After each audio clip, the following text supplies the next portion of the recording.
Celebox.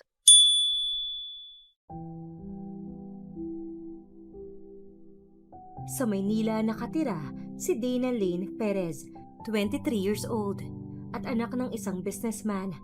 Lumaking may gintong kutsara sa bibig at naghahangad na ikasal sa taong mahal niya.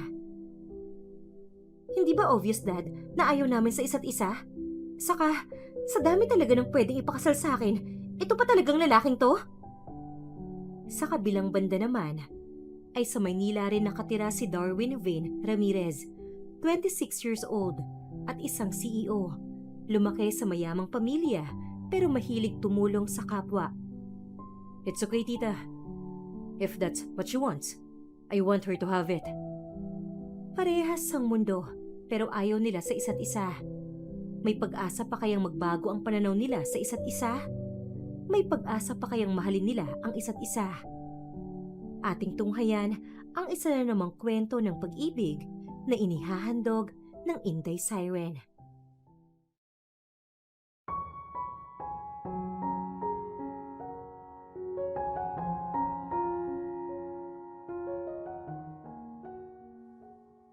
Wah! Talaga po! Masayang saad ng 10 taong gulang na si Dina nang ibalita sa kanya ni Sally ang yaya niya na ikakasal na ito. Sobrang saya ni Dana para sa yaya niyang yon.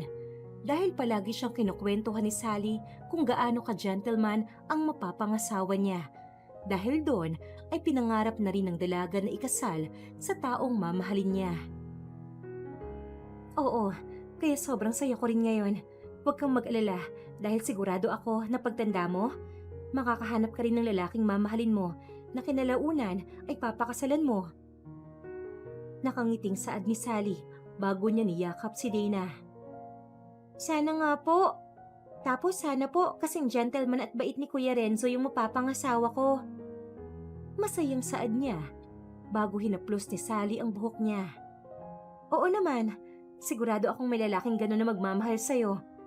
Pero paalala Dana ha, huwag mong mamadaliin ang pag-aasawa dahil may tamang oras ng Diyos na tinakda para dyan. Pagbibigay advice ni Sally bago siya hinalikan nito sa noo. Tandaan mo, mahal na mahal kita. Yan ang huling saad ni Sally bago tuluyang nagising si Dana. Pawis na pawis siya at huli na nang mapagtanto niyang lumuluha na siya. Yaya Sally. Pagbanggit niya sa pangalan ni Sally, hanggang ngayon ay hindi niya pa rin nakalimutan ang yaya niyang yon. 2 araw kasi bago sila ikasal ni Renzo ay naaksidente silang mag-fiancé at binawian ng buhay. Kaagad nagpunas ng luha ang dalaga bago siya bumangon sa kama niya upang maghanda na. Ngayong araw ay meron silang special lunch meeting kasama ang kaibigan ng papa niya at ng pamilya nito. Kung pwede lang na hindi sumama, makikita ko na naman yung lalaking yun. Inis na saad ni Dana habang nagsusuot siya ng off-shoulder dress. Ang ama niya ay may best friend at ang pangalan nito ay David. Matagal na silang mag-best friend, kaya naman palagi nang nakakasama ng pamilya nila ang pamilya ni David. Si David ay may 4 na anak na lalaki. Ang isa sa kanila ay palaging wala, kaya naman ang palagi lang namimit ni Dana ay si Darwin.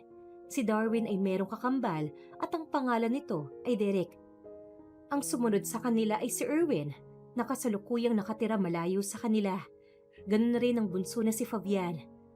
Si Darwin na ata ang pinaka-hate ni Dana sa lahat ng lalaki dahil napakasungit nito, may pagkamayabang, maarte at nuknukan ng sungit ito. Hindi nga makapaniwala si Dana na anak ni Mr. David si Darwin dahil napakabait nito. Dana, I do hope you already done dressing up. Come on, we'll be late. Nakakahiya naman paghintayin sila David. Pagmamadali sa kanya ng stepmother niyang si Carmina. Bata pa lang si Dana nang mawala ang ina niya at makalipas ang 5 taon, muling nag-asawa ang ama niyang si Christopher. I'm done now, tita. Magsusuot lang ako ng sandals. Inis na saad ng dalaga bago niya sinuot ang sandals at lumabas sa kwarto niya. You look good, princess. Tara na, at baka nandoon na sila David. Pagkomplemento ni Christopher sa anak, sumunod na lang ang dalaga sa kanyang mga magulang bago ito pumasok sa kotse.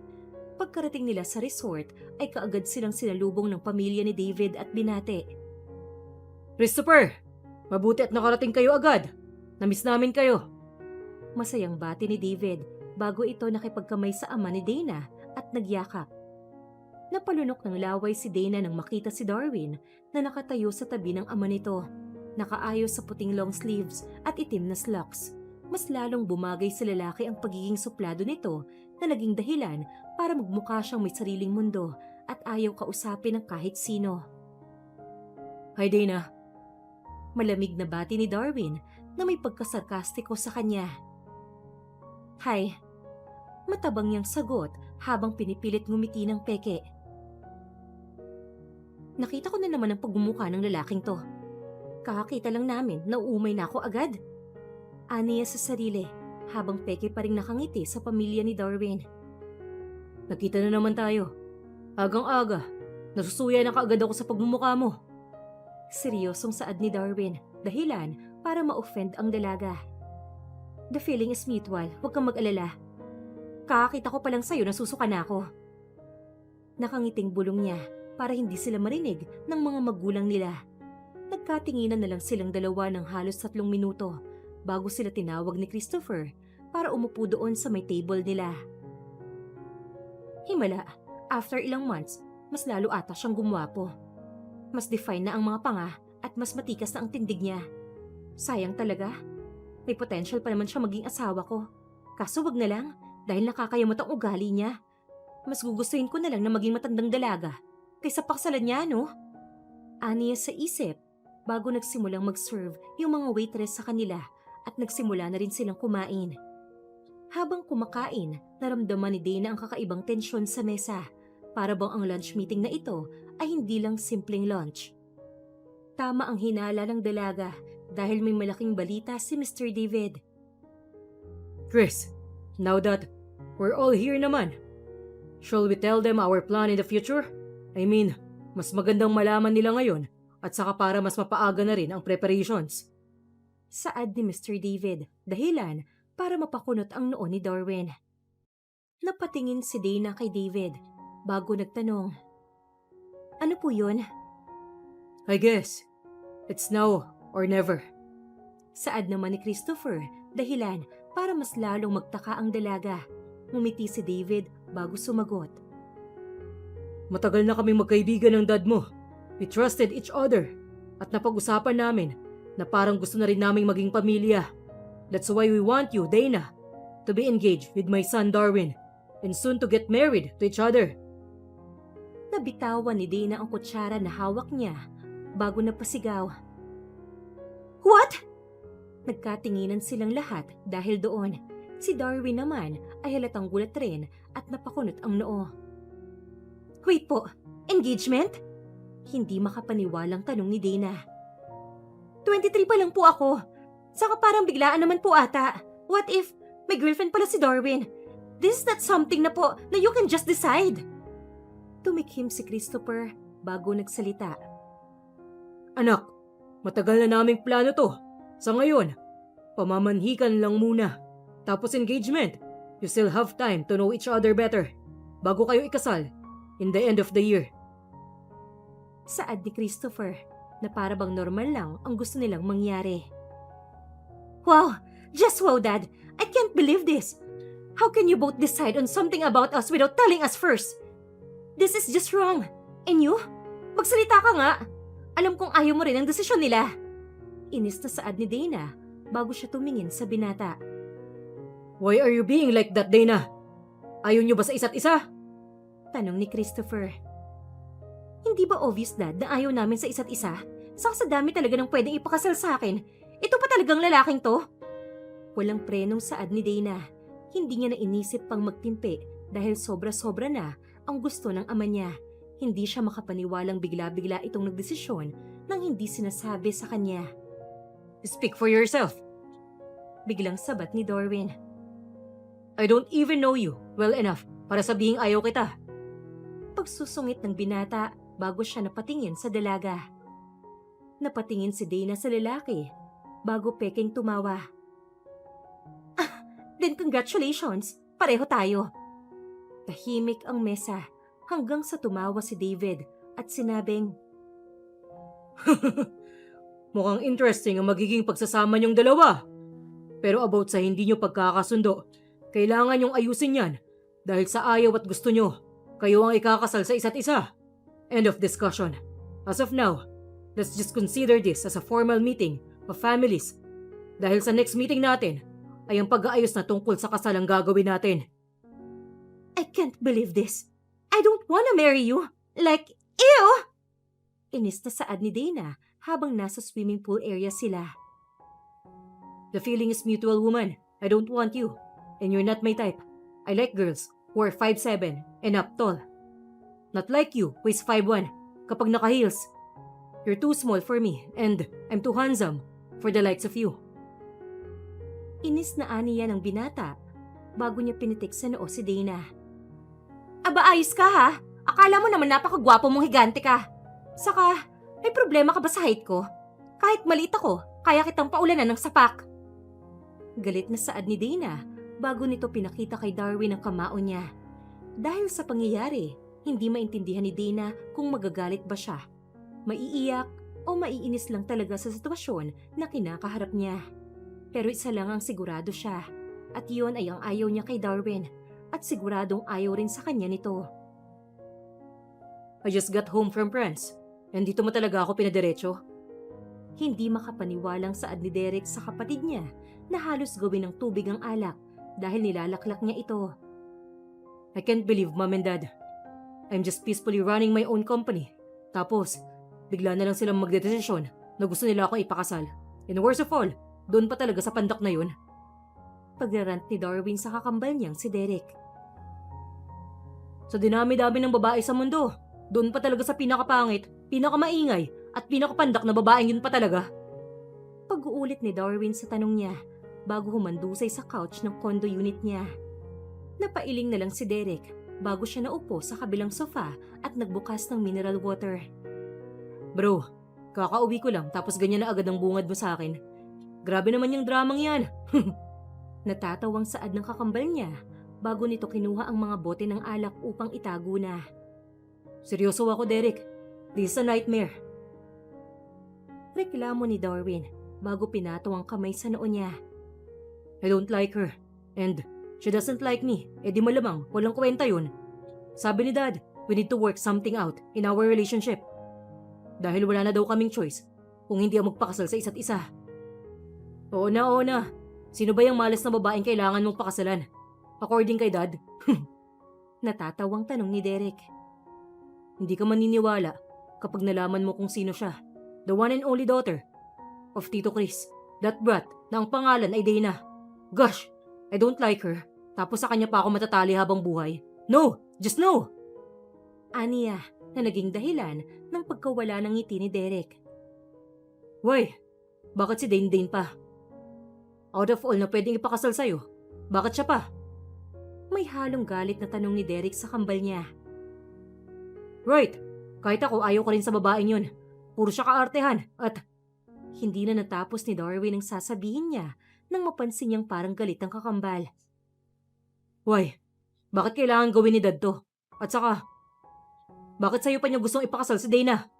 Pwede namang sa akin. Wait, don't tell me you like that brat? Hindi makapaniwalang tanong ni Darwin sa kapatid niya. Stop calling her a brat, Darwin. Just not like that. And yes, I like her. In fact, I already love her. That's why. Why did it have to be her? Pwede namang si Janine. Yung anak ng business partner ni Dad. O kaya naman si Erica. Hindi maipaliwanag ni Derek ang nararamdaman niya.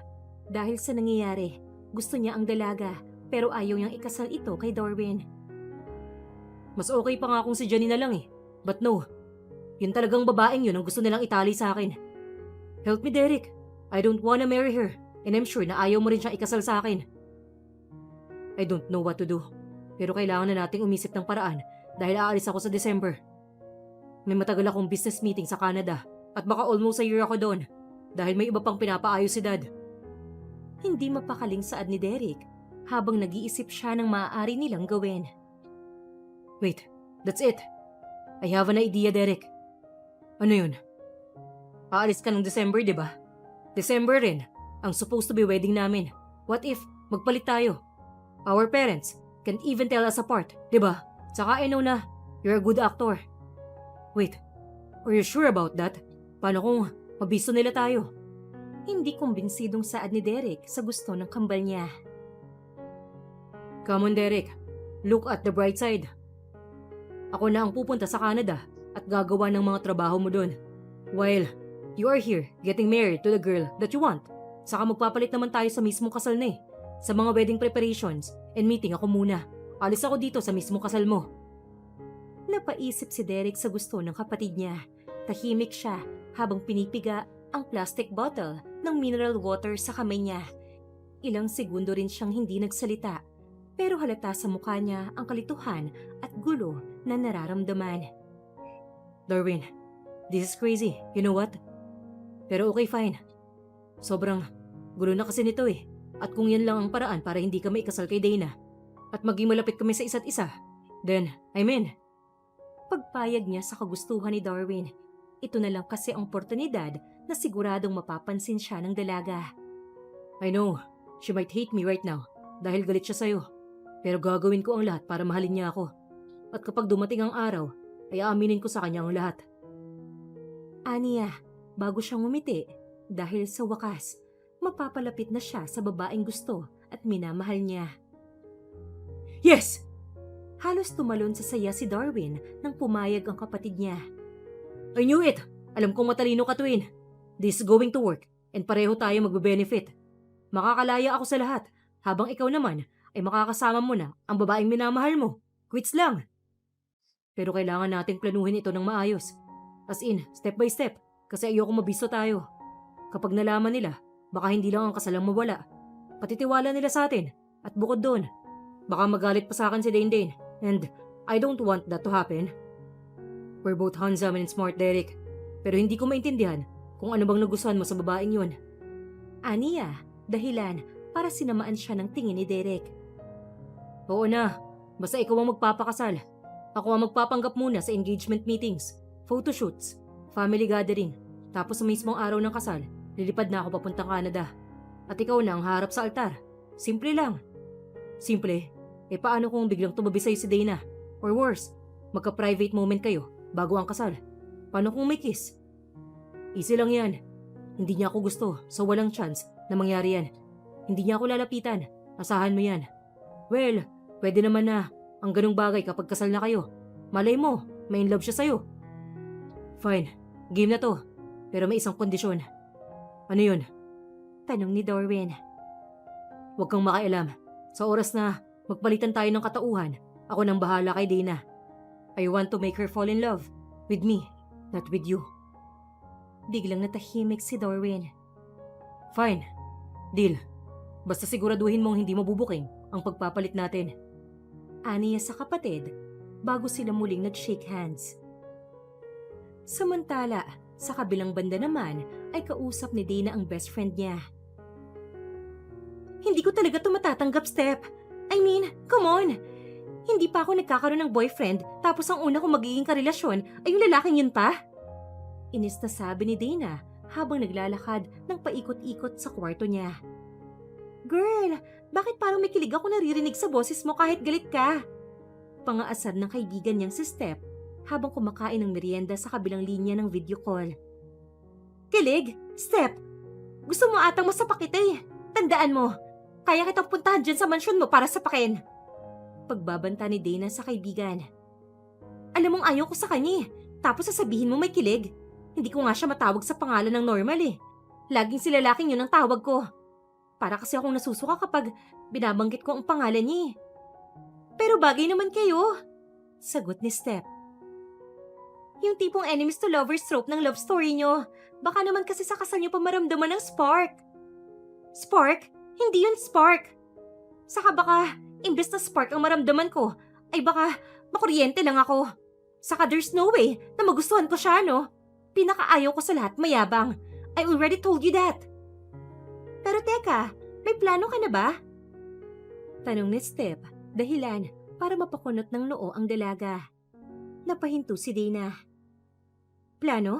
Anong klaseng plano ang sinasabi mo dyan? Planong gantihan sila. Planong gagawin para hindi matuloy ang kasal. Alam mo, kung ayaw mo talaga, kailangan mong gumawa ng paraan para sila ang sumuko. That's the problem, Step. Alam mo naman si Dad. Kapag may gusto siya, hindi niya sinusukuan. Ganun rin si Tito David, kaya naman sigurado akong ipipilit nilang engagement namin. Yeah, pero what if gumawa ka ng ikakaayaw naman sa'yo ni Darwin? Malay mo, dahil sa panginis mo sa kanya, ay sumuko na siya ng tuluyan to the point na wala nang magawa ang mga magulang niya. Pagbibigay advice ni Step na napangisi ang dalaga.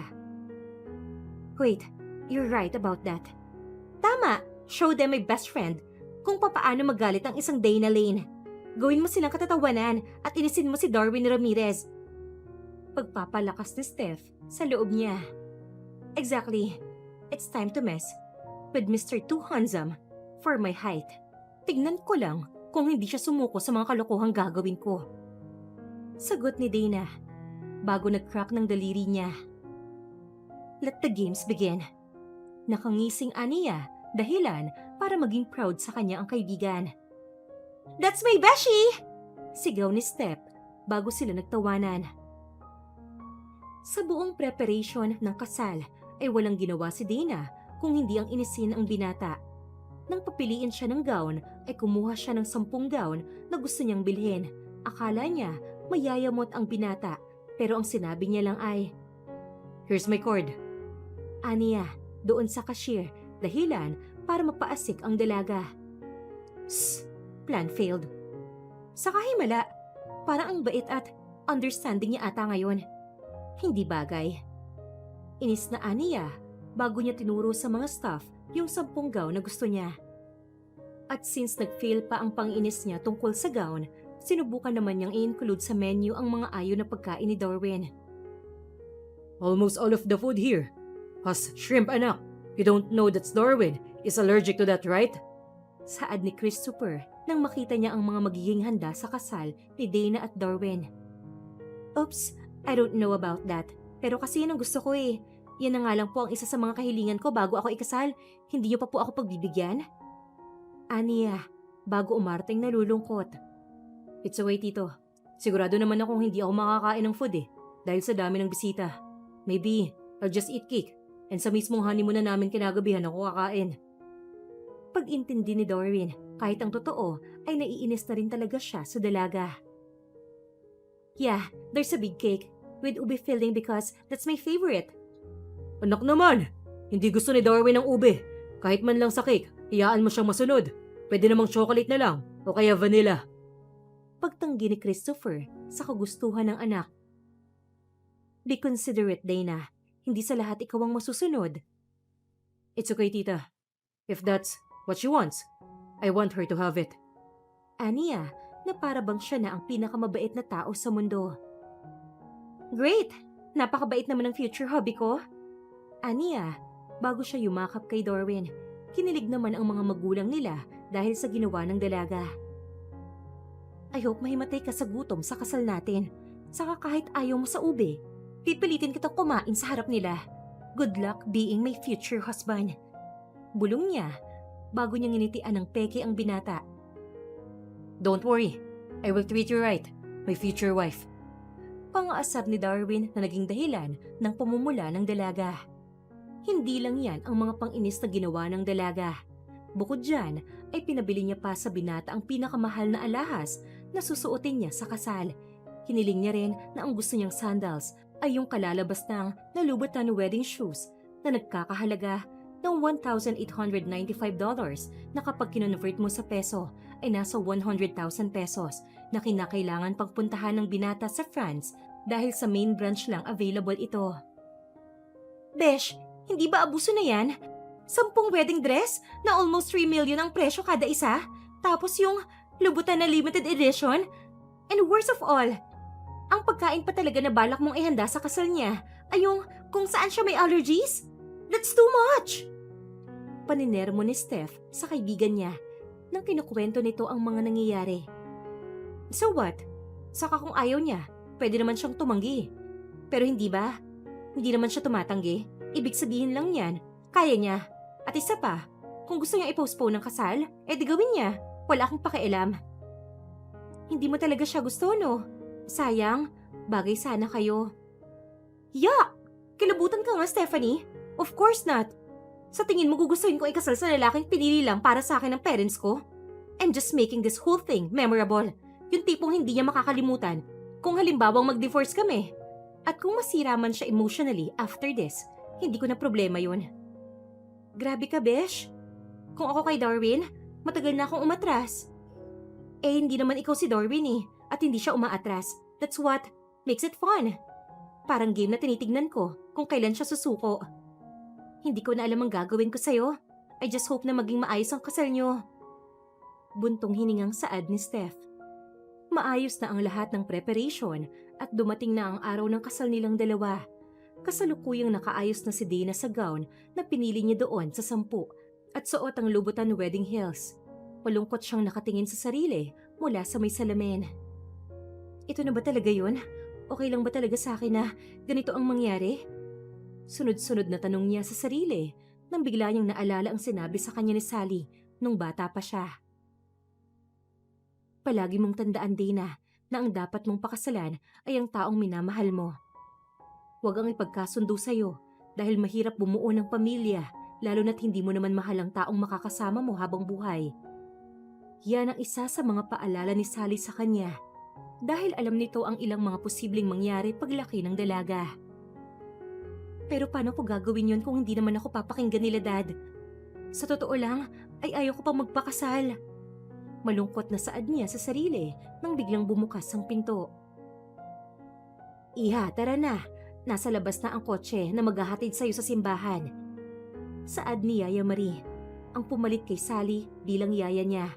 Sumunod na lang siya at habang naglalakad sila ay may sinabi ito sa dalaga. Alam mo, Iha, kung ayaw mo, huwag mong pilitin ang sarili mo. Dahil mas gugustuhin ko pang mawala ng trabaho kapag pinatakas kita kaysa naman nakikita kitang malungkot. Pag-isipan mo, Iha, alam kong ayaw mo pang magpakasal. Kahit si Yaya Marie ay naiintindihan din ang nararamdaman niya. Pero ano pa nga bang magagawa ni Dana? Wala, dahil sigurado siya na sobra siyang kamumuhian ng mga magulang niya kapag sinuway niya ang mga ito. Okay lang po ako, saka pumayag naman po ako dito, kaya naman po ayaw ko nang mag-back out pa. Pagsisinungaling ni Dana bago siya pumasok sa may kotse. Habang nakasakay siya sa kotse ay hindi siya mapakali. Hanggang sa nakarating siya sa may tapat ng simbahan at bumukas ang pinto. Nakita niya doon ang mga magulang nila at si Darwin na nakatayo sa may unahan. Pero for some reason, parang kakaiba to. Dito na ba talaga mapupunta ang lahat? Yan ang tanong niya sa sarili habang dahan-dahan siyang naglalakad sa altar. Palagi mong tatandaan, Dana, na ang dapat mong pakasalan ay ang taong minamahal mo. Huwag ang pinagkasundo sa'yo dahil mahirap bumuo ng pamilya, lalo na't hindi mo naman mahal ang taong makakasama mo habang buhay. Muling sumagi sa utak niya ang mga salitang binitawan ni Sally, dahilan para mapahigpit ang hawak niya sa bouquet. Kagaya ng nasa isip ko, hindi ko talaga kayang gawin to. I'm sorry, tita. I'm sorry, dad. Saad niya, bago niya binitawan ng bouquet at hinubad ang belo niya, bago siya tumalikod at tumakbo papalabas ng altar. Dana!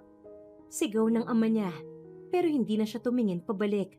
Mabilis siyang tumakbo kahit na nakahil siya at hinarang ang unang sasakyan na nakita niya bago pumasok sa loob noon. Salamat, kuyang driver. Pakibilisan po at hahabulin nila tayo.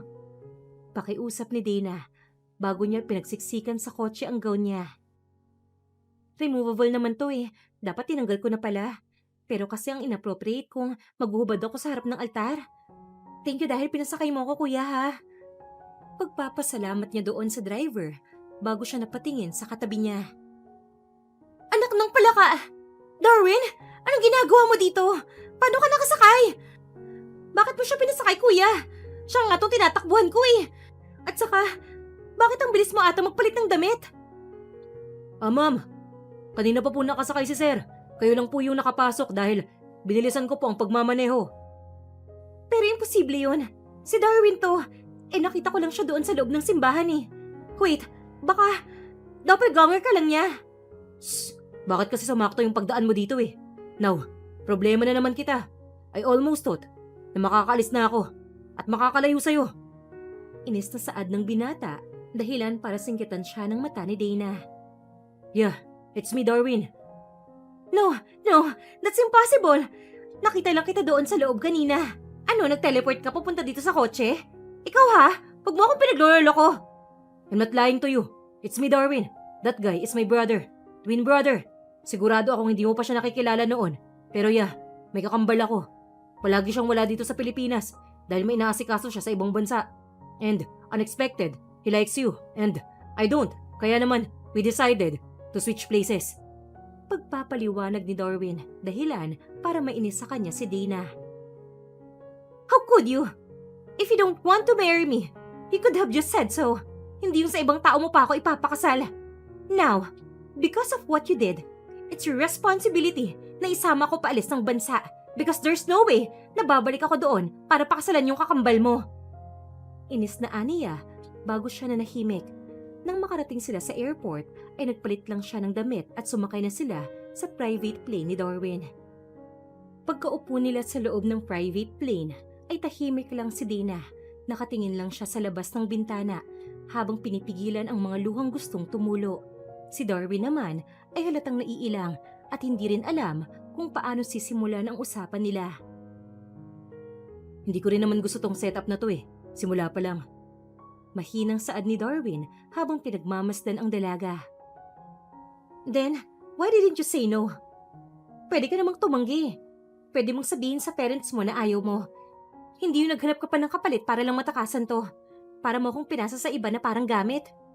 Galit na may halong sakit na saad ni Dana. Stop being dramatic.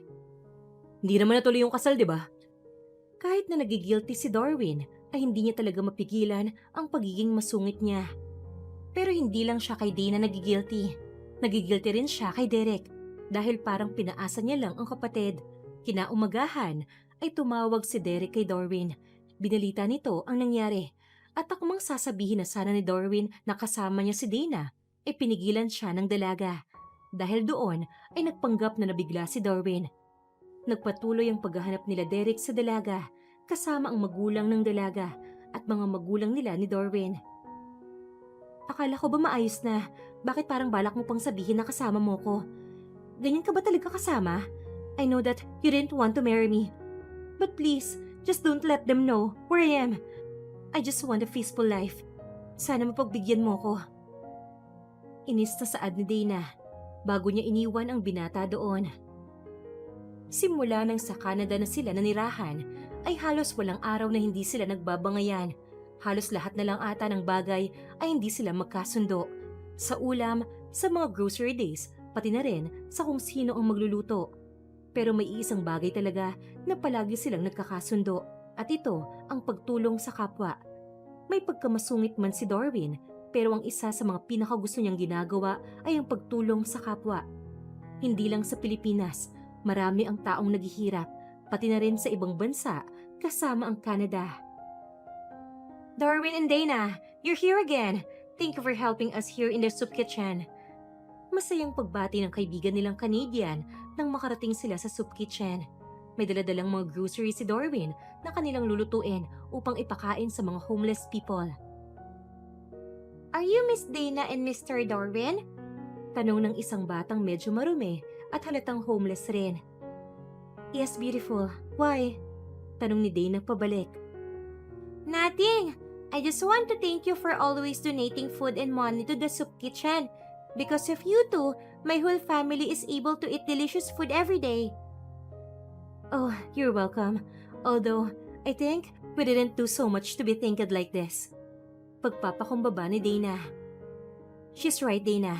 The soup kitchen before the both of you started donating is almost ready to shut down. We weren't able to look for people who would donate to us. The budget became tight, and that's why for every family, we were only able to give them 1 meal a day. Pagpapaliwanag ni Shakira na nagpangiti naman sa dalaga, hindi siya makapaniwalang napakalaki na pala ng naitulong nilang dalawa sa soup kitchen na yon.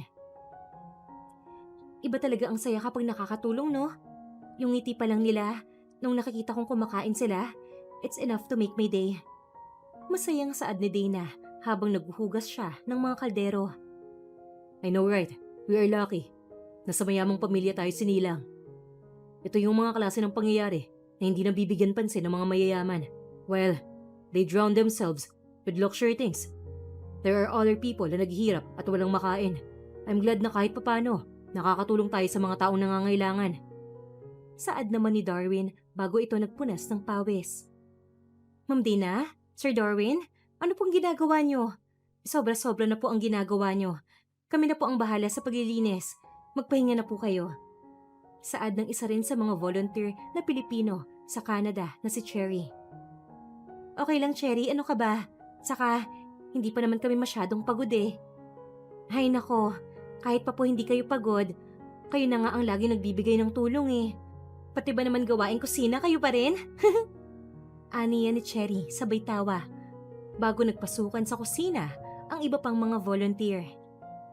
Hayaan mo na siya, Cherry. Bihira lang yan mapagod sa gawaing ganito. Kasi sa bahay, konting hugas ng plato lang, parang end of the world na. Dahil pagod na daw siya. Biro ni Darwin, dahilan para irapan siya ni Dana. Excuse me, ikaw yata ang hindi marunong maghugas ng maayos. Pag hinugasan mo yung plato, may mantika pa rin. Sagot ni Dana, sabay tawa ng lahat ng naroon. You two never change, but honestly, you make volunteering here so much lighter and happier. Nakangiting sabi ni Shakira habang inaabot ang tray ng bagong luto sa isa sa mga volunteers. Habang abala ang lahat sa kanilang mga gawain, lumapit muli ang batang kanina kay Dana. May hawak itong isang maliit na papel na halatang pinag-effortan niya. Miss Dana, this is for you and Mr. Darwin. Kinuha yun ni Dana at binasa. Isa itong simpleng sulat na may mga guhit ng puso, kaldero at mga ngiti. Nakasulat sa gitna, "Thank you for giving us hope and love. We don't feel hungry when people like you remind us that we are not forgotten." Napaluha si Dana habang binabasa to.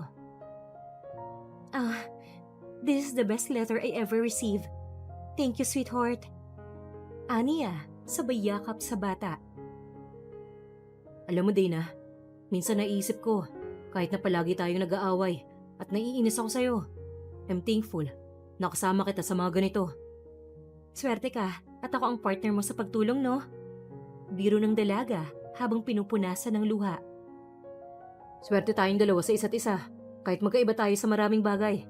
Iisa ang puso natin pagdating sa mga nangangailangan. I'm just curious, Mr. Darwin and Miss Dana. Are you husband and wife? We're curious because you both always go home together. Aside from that, you both give the married couple's vibe. Tanong naman ni Shakira na nagpatawa sa dalaga. We're not. Well, we almost got married but we're still not ready. As of now, we're just friends who are living together. Pagpapaliwanag ni Dana at tumangutango naman si Darwin. Oh, but you two look good together. Well, we don't know what might happen in the future. You two might ended up with each other.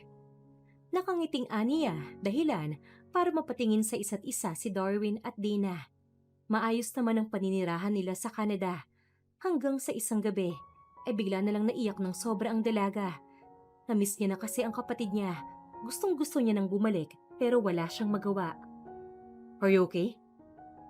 Tanong ni Darwin nang makita siyang umiiyak. Can you give me a hug? Pakiusap ni Dana kaya naman binuksan ni Darwin ang bisig niya. Go on, come here. Anong problema? Tanong niya bago yumakap sa kanya ang dalaga. I don't want to go back there, Darwin. Pero miss na miss ko na si Dia. Hindi man lang ako nakapunta ng 18th birthday niya dahil sigurado akong hindi nila ako hahayaan na makaalis pa. Pagpapaliwanag ni Dana, dahilan para mapubuntong hininga si Darwin. If you want, we can go back to the Philippines. And I'll talk to Dia secretly. In the meantime, just stay in my condo. Pagbibigay suggestion ni Darwin habang magkayakap pa rin sila. I don't think we should head back to the Philippines dahil sigurado akong pati si Dia ay pinapasundan nila in case na tangkain ko makipagkita sa kanila. Kapag nahuli nila ako, hindi nila ako papatakasin. Aniya, kaya naman wala silang magawa. Kahit text o kaya message ay hindi mapadalhan ni Dana ang kapatid niya dahil sigurado siyang matatrack ng mga magulang niya kung nasaan siya. Dahil sa mga pangyayari ay nagpatuloy pa rin ang paninirahan nila sa Canada. Palaging naiisip ni Dana ang kapatid pero wala siyang magawa dahil ayaw niyang bumalik ulit sa mga magulang niya. Sigurado siyang once na makita siya ng ama ay hindi na siya makakalabas ng mansyon ulit hanggang sa ikasal siya. Isang gabi, kasalukuyang 11:00 na ng gabi pero hindi pa rin umuwi si Darwin. Nagpaalam naman ito sa dalaga na kakain siya ng dinner kasama ang mga lalaking naging friends niya dito sa Canada. Pero kahit anong pilit ng dalaga ay hindi talaga siya makatulog. Habang nanonood siya ng TV ay biglang may nag-doorbell kaya naman kaagad siyang tumayo at binuksan ang pinto. Hi, you must be Dana. I'm really sorry, he got drunk. Saad ng kaibigan ni Darwin habang inaalalayan nila to. It's nothing, don't worry, I'll take care of him now. You can go home. Saad ni Dana bago nagpaalam ang kaibigan ni Darwin. Kaagad naman niyang inalalayan papasok ng kwarto si Darwin at nang ihiga na niya ito ay kaagad itong yumakap ng mahigpit sa kanya, dahilan para makasama siya sa pagtumba.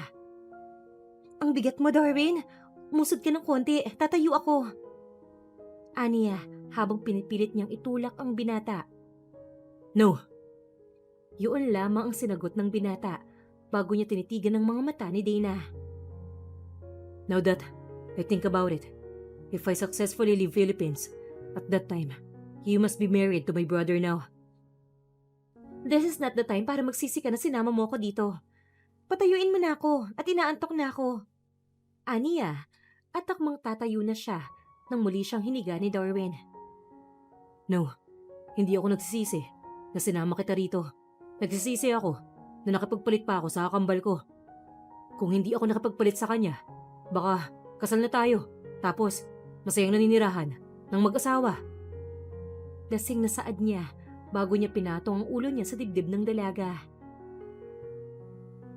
Parang hindi ko kayang isipin kung mapupunta ka sa kapatid ko.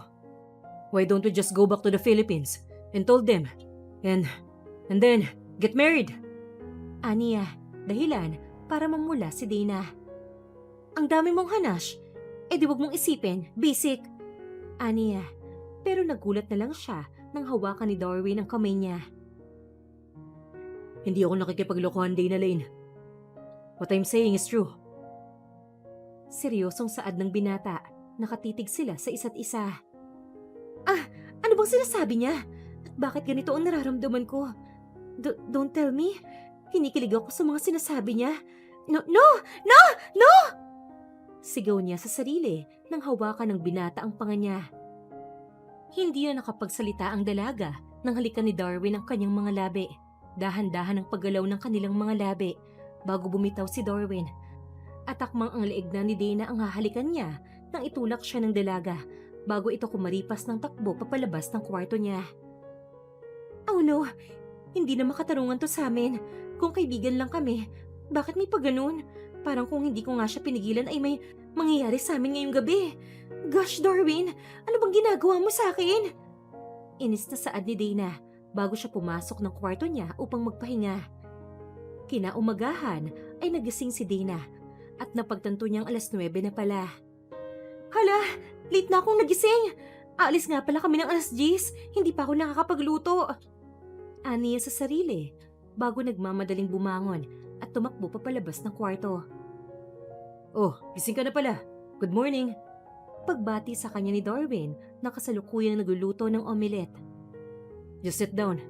And patapos na ako dito sa omelette. In the meantime, you can eat the bacon and sausage there. Aniya, habang si Dana naman ay namumula. Kainis, gising na pala siya. Naalala ko na naman tuloy yung nangyari kagabi. Inis na aniya ng dalaga bago siya umupo sa may upuan. Here's your omo rice. Hope you like it. Aniya, bago niya nilapag sa harapan ng dalaga ang niluluto niyang omelette rice. How did I get home nga pala? Wala na kasi ako maalala nangyari kagabi. Aniyang dahilan para mapatingin sa kanya ang dalaga. Talaga? Ibig sabihin ba nun, hindi mo naalala yung nangyari kagabi? Gulat na tanong niya. Hindi eh. Ano bang nangyari kagabi? I'm happy na nakalimutan niya yung nangyari kagabi. Pero, ang unfair naman nun. Matapos niyang kuhanin yung first kiss ko at muntikan pa kaming mag-sex dahil sa kanya tapos makakalimutan niya lang? Hays, wala talaga siyang kwenta. Nakangusong saad niya sa sarili bago siya uminom ng gatas. Wala naman. Muntikan ka lang madulas. Pagsisinungaling ng dalaga bago niya pinagpatuloy ang pagkain. Hindi alam ng dalaga pero tuwing nagkakatinginan sila ni Darwin ay bigla-bigla na lang siyang namumula at kumakabog ng malakas ang puso niya. Bigla-bigla kasing pumapasok sa isip niya yung mga titigan moments nila. Ito na naman tayo sa ganitong pangyayari. Why do I get flustered when seeing him? Wala sa wisyong tanong ni Dana sa sarili niya habang naghuhugas siya ng pinggan. It is because you already like him, that's all. Bigla ang saad naman ni Shakira na narinig pala ang sinabi niya. You really think so? Yes, of course. I always feel that. Whenever I'm seeing my husband back then, that's when I knew he was the one for me. Saad ni Shakira, dahilan para mapatakip si Dana ng muka sa sobrang hiya. Maybe tama si Shakira. Iniibig ko na nga ata si Darwin. Aniya sa sarili nang biglang pumasok si Darwin. Dana, I'm done now. Di na tayo. Saad niya gamit ang nagpapakyut na boses. Walang kaalam-alam na nasa kabilang gilid lang si Shakira. You both should go home now. I'll take care of that. Saad ni Shakira bago niya hinubad sa dalaga ang suot nitong apron. Sa bawat araw na magkasama sila ay nagbibigay ng konting pahiwatig ang dalaga na gusto niya si Darwin, ngunit parang hindi ito makaramdam kaya naman gusto na lang ng dalaga na itigil ang pagpaparamdam. Pero nung tumigil siya ay para namang naging clingy si Darwin. Palagi nitong gustong humihiga sa hita ng dalaga kapag nanonood sila sa may sala. Kasalukuyang nagluluto si Dana ng dinner nila nang biglang yumakap si Darwin sa kanya mula sa may likuran. That's my favorite. Are you cooking that for me? Hindi no. Favorite ko rin kaya ang adobo. Don't lie to me, Day. I know that your favorite ulam is sinigang na hipon. Nakangising saad ni Darwin bago niya hinawi ang buhok ni Dana. Dahan-dahan niya itong hinalikan at takmang papaalisin na siya ng dalaga. Nang kagati niya ito, dahilan para mapasigaw ang dalaga sa sakit. Aray! Ganyan ka na ba kagutom at pati ako kinakagat mo na? Sinabing konti na lang eh. Patapos naman yung niluluto ko, hindi ka pa makapaghintay. Aniya, nagpatawa sa binata. Maintindihan mo rin yan soon enough. I'm just territorial. Aniya, bago niya pasimpleng hinalikan sa pisngi ang dalaga, bago siya bumitaw sa yakap at naupo sa may upuan. Ah! Why would he do that? Bakit niya ako hinalikan? Pinagtitripan ba niya ako? Sira ulo talaga yan kahit kailan. Inis na saad ng dalaga. Kaagad naman niyang sinundok ang ulam at nilagay sa lamesa at nagpanggap na wala lang sa kanya ang paghalik na ginawa ng binata. Tahimik lang silang kumakain nang biglang tumunog ang cellphone ni Dana. May nag-text doon kaya naman binuksan niya ang message. Para siyang pinagsakluban ng langit at lupa nang makita niya ang nilalaman ng text kung kanino nang galing ang text na yon. I don't know if you're still using this number, Dana, but I'm warning you, go back home and get married to Darwin. I'm sure you know that Dia just turned 18, right? If you don't come back before August 19, siya ang ipapakasal namin kay Darwin. In exchange of you. Kaya naman mamili ka, babalik ka dito o ipapakasal namin ang kapatid mo kay Darwin. Napahawak si Dana sa dibdib niya para siyang hindi makahinga habang binabasa ang text message. Nanginginig ang kamay niyang hawak ang cellphone. Hindi nila pwedeng gawin yun kay Dia. Bakit ganun? Bakit pati si Dia dinadamay nila? Sabi ni Dana sa sarili niya habang hindi na mapakali kung ano nga ba ang gagawin. Biglang nanlamig ang buong katawan niya sa kaba at takot. Naalala niya ang mga pangako niya sa kapatid niya na hindi niya hahayaang masira ang kinabukasan nito. Day, anong meron? Namumutla ka. Hindi kaagad nakasagot si Dana. Tinitigan lang niya si Darwin, halatang nalilito at nag-aalala ito sa kondisyon ng kapatid niya. Sa loob-loob niya, ayaw niyang sirain ang saya ng gabing yon. Pero paano? Darwin, kailangan kong bumalik ng Pilipinas. What? What's wrong? May problema ba? Biglaan naman yata yung kagustuhan mo. Tumayo si Darwin mula sa kinauupuan at lumapit kay Dana. Hinawakan niya ang kamay ng dalaga. Kita niya ang lungkot sa mga mata nito at ang pilit na pagtitimpi. Lahat talaga gagawin nila. Mapabalik lang ako. Ayoko nang madamay pa si Dia, Darwin. What do you mean, Dana? Anong problema? May kinalaman ba to sa mga magulang mo? Nag-aalalang tanong ng binata. Bago niya pinunasan ang luhang pumapatak sa mga mata ng dalaga. Pinakita ni Dana ang text message. Ilang segundo lang ay napamura si Darwin sa kanyang nabasa. Hindi siya makapaniwala sa sinabi ng ama ng dalaga. They're using your sister to blackmail you. That's sick. Hindi pa rin pala tapos ang kalokohang kasal na yan. Nang mabasa ni Darwin ang message na yon, ay purong galit lang ang nararamdaman niya. Darwin, I can't let this happen to her. Siya ang balak nilang ipalit sa akin. Ako ang may kasalanan kung bakit ganito ang nangyayari. Kapag hindi ako bumalik, si Dia ang ipapakasal nila kay Derek. Sandaling katahimikan ang bumalot sa kanilang dalawa. Then, let's go back together. No, just stay here. Kapag sumama ka pa, pabalik doon, ay baka manghinala sila at baka mabuking rin nila na ikaw si Darwin. I know how much you hated me and ayaw na ayaw mo kong pakasalan even though you started treating me nice. Alam ko pa rin deep inside na ayaw mo sa akin. I don't know if I'm good at reading people, pero yan kasi ang naiisip ko. Napilitan lang siya at hindi niya talaga ginusto na tulungan ako na hindi nga niya maramdaman yung mga pahiwatig ko sa kanya. Malungkot na saad ni Dana sa sarili niya nang biglang tumunog ulit ang cellphone. Ang oras ay nauubos na. Hindi kami nagbibiro, Dana. August 19. Kung ayaw mong madamay ang kapatid mo, bumalik ka na rito sa mansyon. Yan ang nabasa ni Dana na nagpahina sa kanya. Kailangan ko nang umuwi. Yan na lamang ang salitang nasa isip ni Dana. Wala na siyang sinayang na oras at nag-impake na siya ng mga gamit niya. Hindi na siya nagpaalam sa binata bago umalis. Sigurado ang dalaga na nagsasaya na ang binata once na makaalis na siya doon. Ayaw at masama man sa kalooban ni Dana na bumalik sa Pilipinas. Pero wala siyang choice. Narinig niyang nag-uusap ang mga magulang nila Darwin nang makarating siya sa pinto ng mansyon nila. I don't know about marrying Dia. I mean, I'm 8 years older than her. And besides, Dana is the one I want to marry. Saad ni Derek habang nakasimangot ito. Well, pwede namang hindi na sila ipakasal. I mean, kung ayaw talaga ni Dana sa anak namin, okay lang. Magkaibigan pa rin naman tayo. Saad ni David. Nung una, gusto niyang ipakasal si Dana at Darwin. Pero narealize niya na mas okay kung magpapakasal ang anak niya sa taong mahal siya at mahal niya. Kaagad na pumasok si Dana sa loob ng mansyon na nagpagulat sa taong mga nandoon. Napaluha naman sa saya si Dia nang makita niya ang ate niya. Well, nandito na si Dana. We can still continue the wedding. Darwin, mahal mo si Dana, di ba? Tanong ni Christopher kay Derek. Of course, Tito. And I'm willing to do anything. Maging akin lang siya. Hindi alam ng dalaga, pero nang magkatinginan silang dalawa, ay kakaiba na kaagad ang pakiramdam niya sa lalaking yon. Maging akin? Tama ang sinabi ni Darwin. May gusto sa akin ng kapatid niya.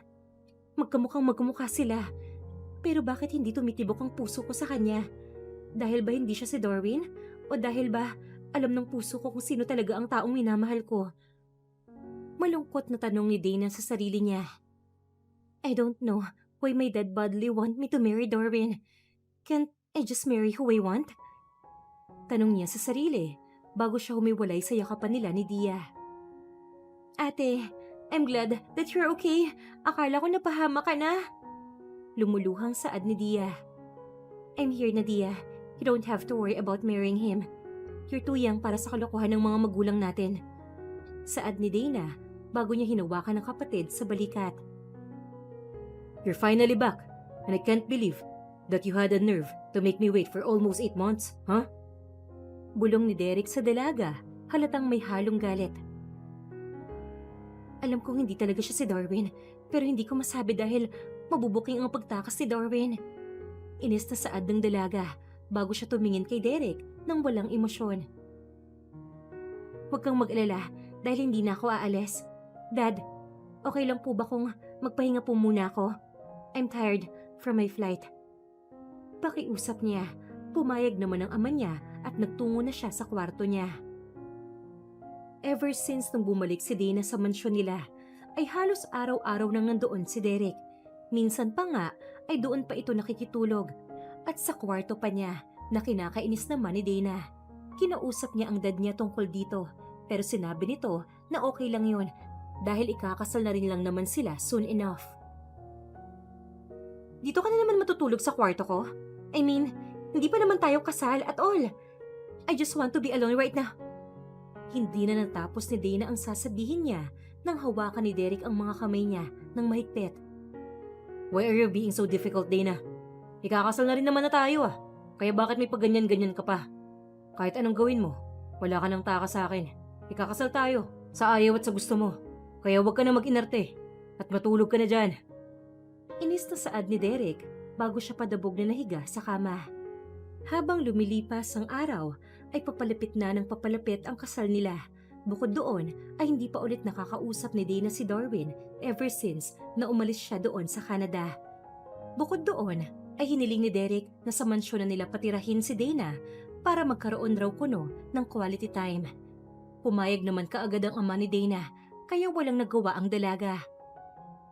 Isang linggo, bago sila ikasal ni Derek, nang umuwi mula sa Canada si Darwin. Nagulat si Dana, pati na rin si Derek dahil doon. Ikakasal ka na bro. Siyempre, hindi ako papayag na malampasan ko yun. Alam mo naman na support ako sa'yo eh. Saad ni Darwin habang nakain sila kasama ang buong pamilya nila, Darwin at Dana. Ito na pala si Derek. Ang tagal ko siyang hindi nakita. In fairness, magkamukha sila ni Darwin. Saad ni Christopher. We're thankful nga na dumating si Derek dahil yung iba niyang kapatid ay may pinagkakabisihan. Si Erwin, busy sa anak, while si Fabian, busy sa trabaho at sa iba pang bagay. Pagkukwento ni David, minu-minutong nagtitinginan si Darwin at Dana. Pero nagpapanggap lang ito na hindi siya kilala, dahilan para masaktan si Dana. Bakit nga ba ako nag-a-assume? Umuwi lang naman siya dito upang ipakita sa akin na masaya siya dahil hindi ako sa kanya ikakasal. Malungkot na saad ni Dana bago siya kumain. Nagpanggap silang split ni Derek sa isa't isa para sa harap ng pamilya nila at syempre sa iisang kama pa rin sila natutulog. Although walang ginagawa si Derek na masama sa dalaga, hindi talaga siya sanay kaya naman hindi siya nakakatulog. Sa kabilang banda naman ay nakaramdam ng sobrang selo si Darwin kapag nakikita niya si Derek at Dana. Doon niya napagtanto sa sarili niya kung paano niya pinipigilan ang nararamdaman niya noon sa dalaga. The thought of him na aagawin ni Derek ang babaeng mahal niya ay hindi na siya nakapagtimpi dahil doon ay ginusto niya nang ipaglaban ang pagmamahal na nararamdaman niya para sa dalaga. 3 days bago ang kasal nang nagkaroon ng party sa mansyon nila Darwin para sa kasalan nila. Marami ang guest sa ibaba pero wala talagang gana ang dalaga na bumaba. Kasalukuyan siyang nag-aayos ng buhok nang may humalik sa leeg niya. Namutla naman siya at lumayo nang makita niyang si Derek yon. Why are you acting like this, Dana? Ikakasal na tayo. Ganyan ka pa rin. Hindi pa nga ako comfortable sa'yo eh. Hindi mo ba kayang intindihin yun? Nakakainis ka na ah. At tagal na kitang minamahal. Tapos ganito mo ako kontratuhin. Ito na ata ang oras para ipakita ko sa'yo na mali, na sinusuway mo ako. Nagulat na lang ang dalaga nang itulak siya ni Derek sa kamay at sinira nito ang dress niya. Nagtitimpi na ako sa'yo, Dana. Naiinis ako kapag ganyan ka. Sabihin mo nga, may iba ka bang nagugustuhan kaya ayaw mo sa akin? Kaya ba, iwas na iwas ka sa akin. Sumagot ka! Sigaw ni Derek. Please, bitawan mo ko. Kung may balak kang gawin sa akin, huwag mo nang ituloy. Ah! Napasigaw na lang ang dalaga nang sampalin siya ni Derek. Akmang may gagawin pa siyang walang kapatawaran sa dalaga nang biglang bumukas ang pinto. Naabutan sila ni Darwin sa ganoong posisyon, dahilan para magdilim ang paningin niya. Kaagad niyang nilapitan ng binata at sinuntok ito ng malakas, dahilan para matumba to. Kaagad niyang hinubad ang coat niya at tinakip niya ito sa dalaga. How dare you? How could you, Derek? Sigaw ni Darwin bago niya muling pinagsusuntok ang kambal. Pinaubaya ko siya sa'yo noong una dahil ayaw ko sa kanya. Ngayon, nagpaubaya ulit ako kahit mahal ko si Dana dahil akala ko mas deserve mo siya. Ang kapal na mukha mong gawin kay Dana yon! Sigaw ni Darwin nang magdatingan ang mga magulang nila. Anong kaguluhan to? Darwin at Derek! Sigaw ni David. Kaagad na tumayo si Darwin bago siya lumapit kay Dana. That son of yours, Dad, he tried doing something unforgivable. To Dana, ang kapal ng mukha mo, Derek! Sigaw ni Darwin. Derek, hindi ba ikaw? Hindi na pinatapos ni Darwin ang ama at kinuwento niya na ang lahat ng nangyari. Ayokong pakasalan nung una si Dana, kaya nakapagpalit ako kay Derek. Siya ang ikakasal kay Dana at ako ay pupunta ng Canada. Pero unexpectedly, nung tumakbo si Dana, ay kotse ko ang napara niya. Pinilit ako ni Dana na isama niya sa ibang bansa. Kaya naman nung nawala siya dito, kasama niya ako. We bonded there and unexpectedly fall in love with her. Pero kinailangan niyang umuwi dahil sa binablockmail siya ni Tito Chris. Pagkukwento ni Darwin. And now, that I'm here again, this time sa akin na siya. At hindi ko nahahayaang mapunta pa siya sa taong sasaktan lang siya. Hindi ko alam kung ano ang nararamdaman ni Dana, pero willing ako maghintay at manligaw sa kanya. Pag-amin ng binata sa nararamdaman niya, nabigla at hindi naman makapaniwala ang dalaga nang ipagtapat ni Darwin ang pag-ibig niya. Mahal niya ako? Nauutal na tanong niya sa sarili bago tumingin sa binata. Hindi ko akalaing magagawa mo to. Anak kita. Pero hindi ko kinukonsente ang ginawa mong yan. Galit na sabi ng ama ni Derek. She's supposed to be mine. Noon pa man, ayaw ni Darwin sa kanya. Tapos ngayon gusto na niya. That's unfair. Dahil noon pa lang, ay mahal at gusto ko na si Dana. Hindi pagmamahal yung pagpilit mo sa kanya kahit ayaw niya. Saka, pagmamahal ba yung ginawa mo? Umiiyak at natatakot sa'yo si Dana. Tignan mo, yan ang hindi ko ipaparamdam sa kanya. Madiing saad ni Darwin bago siya humarap kay Dana. I know, I've been such a jerk nung bago tayo maging engaged. I just hated na pinipilit ako nila Dad sa ayaw ko. Pero ever since nung nakasama kita, nagbago ang lahat.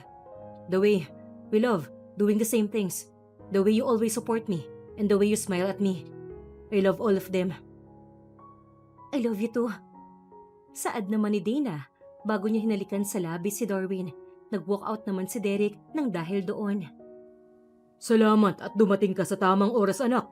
Kung hindi dahil sa'yo, baka kung ano na ang nangyari kay Dana. Ako nang bahalang kumausap kay Derek upang bigyan ng consequences ang mga ginawa niya. Pinalabas muna silang lahat at ikinuha ni Darwin ng damit ang dalaga bago muling nagbihis. Pagkababa nila ay kinausap ni Christopher ang anak at nagsorry sila sa dalaga. Being in the same family as Ramirez is great for our company. I'm sorry for being a bad father. I shouldn't have forced you to marry someone you don't like. It might take us time before I fully forgive you, Dad. Pero sigurado akong mapapatawad kita. Basta hayaan niyo lang si Dia na mahalin niya ang taong mahal niya. Buti na lang talaga mahal ko na si Darwin. Aniya, bago sila nagtawanan, natuloy ang party nila at nagsayahan sila doon. Yan ang buhay ni Dana at Darwin. 6 na taon na ang nakalipas. Ngayon ay kasal nila at may kambal na anak. Si Devon ang panganay at si Daver ang ikalawa. 6 na taon na silang kasal habang si Derek naman ay nasa Spain naninirahan. Wala na itong ginawang masama sa kanila at ngayon ay payapa na silang naninirahan kasama ang mga anak nila. Bukod doon ay napatawad na ni Dana ang ama niya at nagbago naman ito. Hinayaan nilang magmahal si Dia ng taong mahal niya at naging mabuting lolo siya sa kambal. Mahal, alam mo, may what if na hindi mo wala sa isip ko. Naalala ko lang nung nakita ko yung mga pictures natin nung nasa Canada pa tayo. Saad ni Darwin habang nagsa-cellphone ng asawa. Ano yun? What if hindi ako umuwi dito bago kayo ikasal ni Derek? Malamang nagsisisi na ako. That's why I'm glad na umuwi ako para bawiin yung sa akin. Nakangusong Aniya bago siya humiga sa tabi ng asawa. Baka kung natuloy yun, ay hindi ako masaya. Kasi kahit magkamukha kayo, ay hindi ko talaga siya kayang mahalin eh. Magkaiba kayo. Bukod doon, ay sa'yo lang talaga tumitibok ang puso ko eh. Wala akong magagawa. Nakangiting saad ni Dana nang yakapin siya ng asawa. Thank God na sa akin ka napunta. I love you so much, my wifey. Paglalambing ni Darwin sa kanya. I love you too, hubby. Saad naman ni Dana nang halikan ni Darwin ang leeg niya. Nasa Lolo Chris at Lola Carmina nila yung kambal. Tayo lang ang nandito ngayon at walang magiging istorbo, mahal. Oras na para sundan natin yung kambal. Aniya, dahilan para mapabuntong hininga ang dalaga. Kaya pala naglalambing eh. Pasalamat ka, mahal kita. Natatawang saad ni Dana bago siya pinatungan ng asawa niya. Mahal rin kita. Nakangiting saad ni Darwin bago niya hinalikan sa labi ang asawa. Dito na nagtatapos ang storya ng pagmamahala ni Dana at Darwin. Kinaiinisan at kinakaayawan man nila ang isa't isa noon, pero iba talaga ang nagagawa ng pag-ibig. Sila pa rin ang nagkatuluyan at nagwagi. Maraming salamat sa pakikinig ng storya nila. Ang kwento ni Dana at Darwin ay nagtuturo sa atin na ang tunay na pagmamahal ay hindi pinipilit at hindi rin nabibili. Na kahit anong pilit mong mahalin ng isang tao, hanggat hindi talaga siya ang laman ng puso mo, hindi mo siya matututunang mahalin. Isa na namang kwento ng pag-ibig ang natapos natin ngayong araw. Sana po ay nagustuhan niyo ang kwento ni Darwin at Dana. Pero bago ang lahat, magbabasa muna tayo ng mga shoutout at nakakaantig ng mga komento. From Juliet Lanip. Wow! Very nice love story. Love it! Hindi ako magsasawang makinig kung ganyan kaganda ang maririnig ko. More love stories like that. God bless you two more. From Baguio City. From Vicky Masayon. Thanks Miss Siren for a nice love story. Always listening from City of San Jose del Monte, Bulacan. God bless everyone. From Elevita Flores. Walang naiiwang trabaho. Natatapos sa oras dahil sa habang nagtatrabaho nakikinig ng Inday series. OMG! Napupuyat din hanggang sa gabi dahil hanggang gabi nakikinig ng love story. The stories are filled of lesson, love and romantically relationship. Sana lang tunay na nangyayari sa buhay ng mga in love. Always have a happy ending, always watching from USA, Virginia. Maraming salamat po sa inyong walang sawang pagsuporta sa Inday Siren. Ako po si Miss Lee at hanggang sa muli nating kwento.